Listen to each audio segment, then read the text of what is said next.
வெட்டி முடித்ததுக்கப்புறம் stove on பண்ணி அதில் ஒரு பாத்திரத்தை வச்சு கடலெண்ணெய் ஊற்றிக்கோங்க.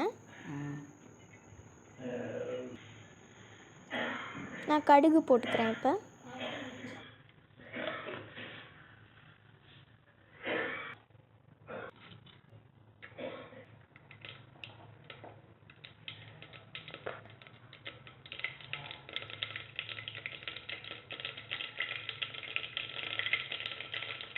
கடுகு நல்லா வெடித்ததுக்கப்புறம் இப்போ நம்ம சின்ன வெங்காயத்தை போட்டுக்கலாம்.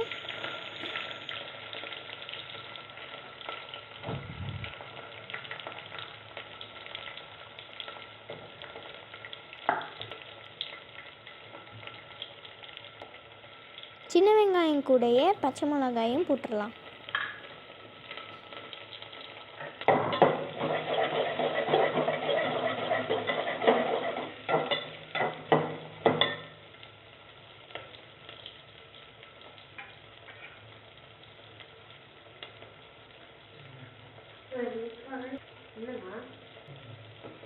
இப்போ நம்ம கட் பண்ணி வச்சுருக்கிற கத்திரிக்காயும் சேர்த்துடலாம்.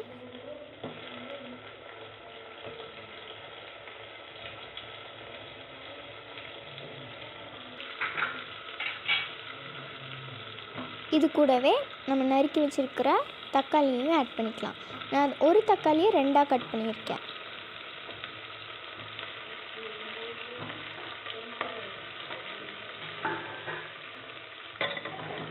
இப்போ இதை நல்லா கிண்டி விட்டுருங்க.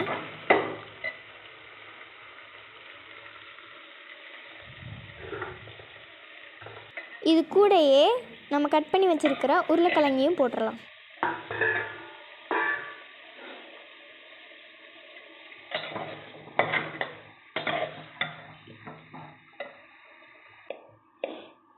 மஞ்சத்தூள் 1/4 டீஸ்பூன், கல்லுப்பு 1/2 டேபிள் ஸ்பூன்,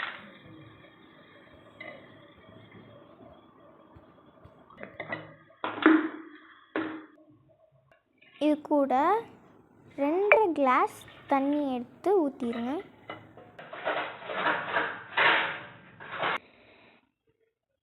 இப்போ இதை ஹோல்ஸ் போட்ட தட்டு வச்சு மூடிடலாம்.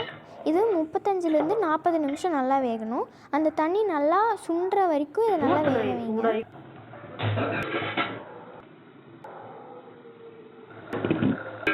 இந்த பஜ்ஜியை நீங்கள் இட்லி, தோசைன்னு எது கூட வேணால் வச்சு சாப்பிட்லாம். நாங்கள் இன்றைக்கி இட்லி செஞ்சுருக்கோம்.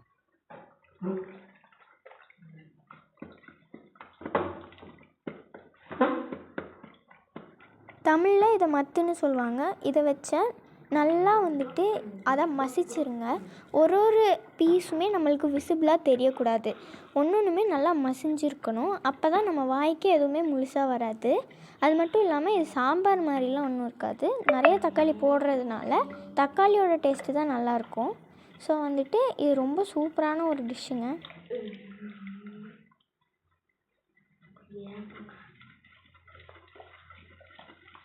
இப்போ இதை நல்லா மத்து வச்சு கிண்டுங்க.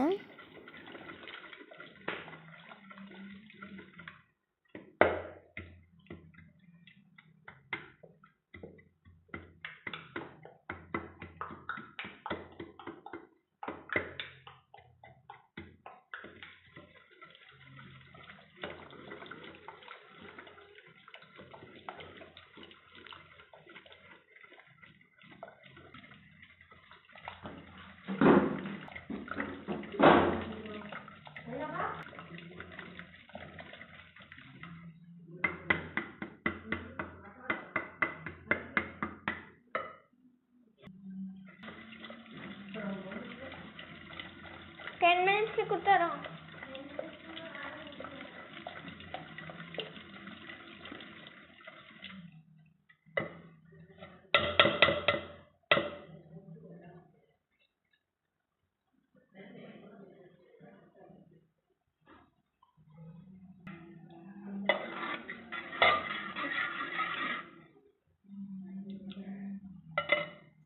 இப்போ நம்ம நல்லா கடைஞ்சதுக்கப்புறம் நம்மளோட தக்காளி பஜ்ஜி ரெடி.